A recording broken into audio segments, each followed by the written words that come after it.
Hello. तो मेरी पुरानी वीडियो में इतने ज्यादा कमेंट्स आ रहे थे कि भैया बोर्ड्स के साथ हम 11th को कैसे मैनेज करें, 12th के रिवीजन को कैसे मैनेज करें, तो उसके लिए मैंने ये वीडियो खास बनाया है। देखिए, सबसे पहले आप क्या करिए कि आप जो वीकेंड्स होते हैं ना, कि सैटरडे संडे ये सब, और जो भी वीक में आपको एक्स्ट्रा का टाइम मिलता है, बचा कुचा जो भी आपको फ्री टाइम मिले, उसमें आप हमेशा 11th को लेकर बैठे। क्या करिए, जैसे कि सैटरडे और संडे का मैं आपको बताऊं मेरा। मैं सैटरडे संडे दोनों दिन बायोलॉजी तो लेता ही था, ठीक है। और सैटरडे को मैं फिजिक्स ले लेता था, संडे को मैं केमिस्ट्री ले लेता था। मतलब सैटरडे को मैं क्या लेता था, फिजिक्स और बायोलॉजी। संडे को मैं लेता था केमिस्ट्री और बायोलॉजी। अब मेरे को क्या करना है कि फिजिक्स में से कोई एक चैप्टर, बायो में से कोई एक चैप्टर सैटरडे को, संडे को केमिस्ट्री में से कोई एक चैप्टर, बायो में से कोई एक चैप्टर, दोनों को पढ़ना है अच्छे से, दोनों के एमसीक्यू सॉल्व करना है जितना मैं कर सकूं उतना। सैटरडे संडे आधा आधा दिन क्यों बोला मैंने? क्योंकि सैटरडे संडे दूसरा आधा दिन आपको अपने बोर्ड्स के लिए भी प्रिपेयर करना है, नीट के लिए भी प्रिपेयर करना है, तो उस हिसाब से आपको अपने दिन को बाइफरकेट करना पड़ेगा, ठीक है। ऐसे ही रिवाइज करते करते आपका 11th कब खत्म हो जाएगा आपको पता भी नहीं लगेगा। मैं आपको सजेस्ट करूंगा कि मैंने तो एक एक बोल दिया, लेकिन अगर आपकी कैपेसिटी ज्यादा हो तो आप जितने चैप्टर्स मैक्सिमम लेके बैठ सके उतने चैप्टर्स आप मैक्सिमम लेके बैठने की कोशिश जरूर करिएगा। फिर आप सेकंड स्टेप क्या करेंगे कि चैप्टर वाइज डिवीजन करना और टारगेटेड अप्रोच रखना है कि कुछ हाई यील्ड टॉपिक्स है, जैसे कि ये कमेंट है मेरा जिसमें कि इन्होंने पूछा है कि एक बार बता दीजिएगा कौन से हाई यील्ड टॉपिक्स है। तो उसके लिए मैं आपको बता दूं, 11th में फिजिक्स का जो है ना, आप मैकेनिक्स वाला जो पार्ट है, पूरा मैकेनिक्स वाला पार्ट, थर्मोडायनेमिक्स हो गया और ग्रेविटेशन हो गया, जिससे आपको 12th की इलेक्ट्रोस्टैटिक्स में भी काफी ज्यादा मदद मिलेगी। केमिस्ट्री की बात करूँ तो केमिस्ट्री में जो फिजिकल केमिस्ट्री वाला पार्ट है उसके अंदर एटॉमिक स्ट्रक्चर और इक्विलिब्रियम करिए। इनऑर्गेनिक में आप करिए केमिकल बॉन्डिंग और ऑर्गेनिक में आप करिए हाइड्रोकार्बन्स, ठीक है।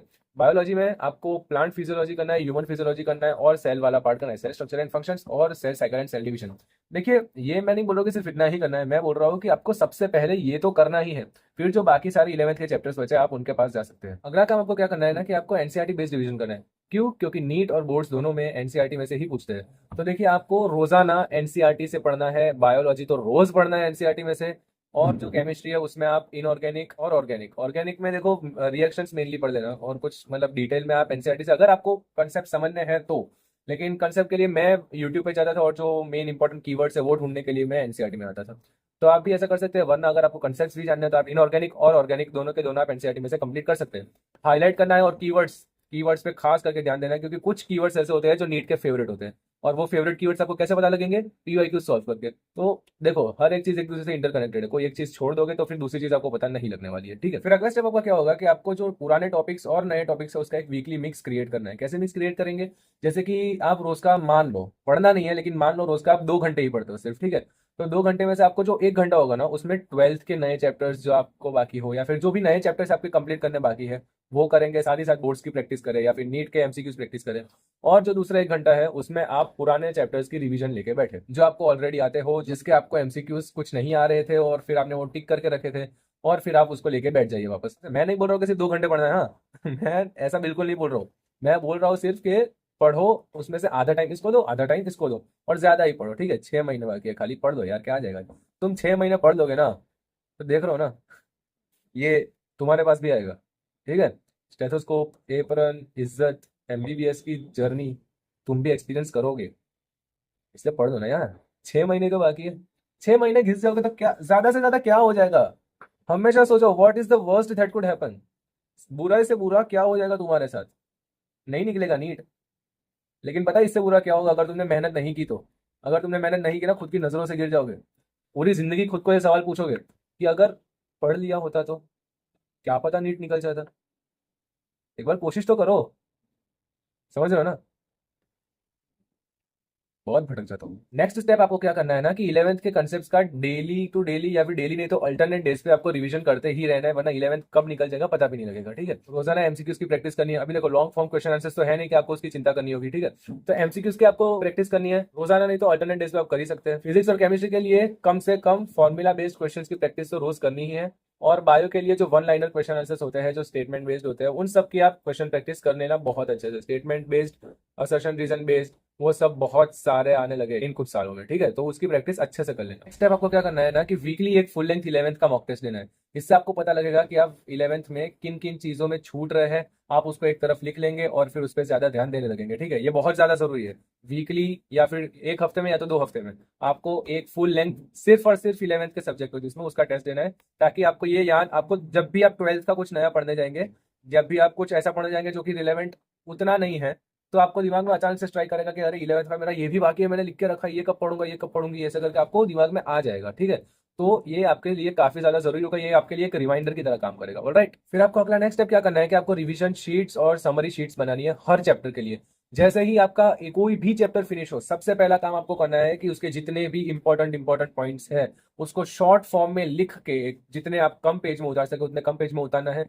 क्यों कम पेजेस में उतारना है? सबसे पहला तो आपको ज्यादा वो हजामत नहीं करनी पड़ेगी कि यार ये भी इतना सारा कहाँ ढूंढूं, ये एक पेज गायब हो गया, ये वो नहीं। और दूसरा रीजन, आप मोटिवेट होगे। अगर इतनी मोटी सी आप नोट्स बना लोगे तो आप देख के डिमोटिवेट हो जाओगे कि यार मैं पढ़ना स्टार्ट कहाँ से करूँ।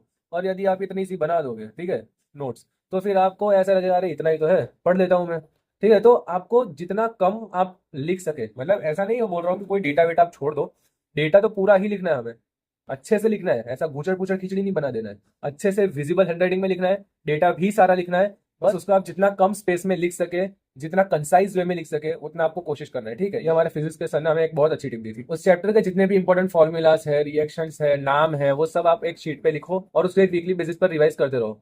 उससे क्या होगा कि जब आप कुछ भूलने लगेंगे ना, वो जैसे ही आप देखेंगे आपको तुरंत याद आ जाएगा। और उसी तरीके से जब आप एग्जाम में भूलेंगे तो आपको याद आएगा कि मैं घर पे ऐसे भूल रहा था, मैंने वो पढ़ा था तो मेरे को याद आ गया था। सेम वे आपको एग्जाम में याद आएगा।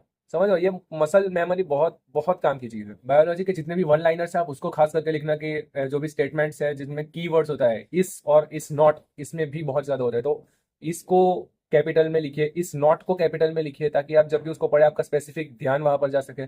और बायोलॉजी में मैं आपको एक टिप देना चाहूंगा कि जितना भी डेटा आप एक डायग्राम में जमा कर सके वो सब कुछ जमा कर लीजिएगा, क्योंकि जब आजू बाजू ऐसा बिखरा हुआ होगा ना, तब पढ़ने का मन नहीं करेगा।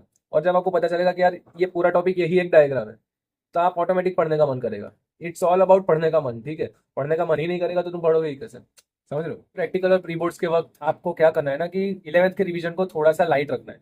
उसको मतलब ऐसा नहीं कि बिल्कुल छोड़ ही देना है, लेकिन जो आपने पहले वो फ्लैश कार्ड्स बनाए थे, समरी शीट्स बनाई थी, फॉर्मूला चार्ट्स बनाए थे, वो आपको अब काम लगेंगे। जो भी लाइट रिवीजन है उसका मतलब ये है कि आपने जो पहले नोट्स बनाए थे, शॉर्ट नोट्स, आपको उससे पढ़ते रहना है। ऐसा नहीं कि बिल्कुल छोड़ देना है, लेकिन ऐसा भी नहीं कि रोजाना 2 दिन में एक बार पढ़ते रहना है। आप मतलब यूं समझोगे 3-4 दिन में एक बार उसको पढ़ लेना है। ऐसा आपको बोर्ड सेंट्रिक ही रहना है, आपको बोर्ड के लिए ही प्रिपरेशन ज्यादा करनी है उस वक्त। लेकिन इलेवेंथ को भी छोड़ना नहीं है। अगर आप हल्का हल्का भी इलेवेंथ को देखते रहोगे बीच में, आप इलेवेंथ को नहीं भूलोगे। क्यों? क्योंकि जो ऊपर के सारे पॉइंट्स है वो आपने अच्छे से फॉलो किए हैं। आखिरी चीज, माइंडसेट और कंसिस्टेंसी को मेंटेन करना। देखो, हर 3-4 दिन में जब आप इलेवेंथ को पढ़ेंगे और हर रोज आप जब पुराने टॉपिक्स और नए टॉपिक्स का एक मिक्स लेके चलेंगे ना, एक सिस्टमेटिक वे में, तब आपका बहुत अच्छे से स्मूथली ये सफर हो जाएगा। मैं नहीं कह रहा हूँ कि एकदम अच्छा जाएगा सफर, बहुत सारे अप्स आएंगे, बहुत सारे डाउन्स आएंगे, लेकिन जब आपका फाइनल गोल आपको मिलेगा ना, तब आप बहुत खुश हो जाएंगे। Your ride is a roller coaster ride. ठीक है, तो इसमें आपको बिल्कुल डरना नहीं है। ठीक है, कंसिस्टेंट रहेंगे ना, सिस्टमेटिक रहेंगे, तो आप बहुत इजीली उन सभी से आगे निकल जाएंगे। वो सिर्फ सोचते रहते हैं कि मैं ये करूंगा या मैं ये करूंगी। ब्रेक्स और रिलैक्सेशन भी रूटीन में अपने ऐड करते रहो। और ज्यादा लोड मत लेना। ठीक है, सिर्फ नीट ही सब कुछ नहीं है। अगर नीट नहीं भी हुआ, बहुत सारी चीजें हैं, लेकिन नीट ये एक तरीका है जिससे तुम्हें आगे चल के पछतावा नहीं होगा। अगर तुमने नीट की प्रिपरेशन अच्छे से की तो आगे तुम समझदार हो। Bye bye.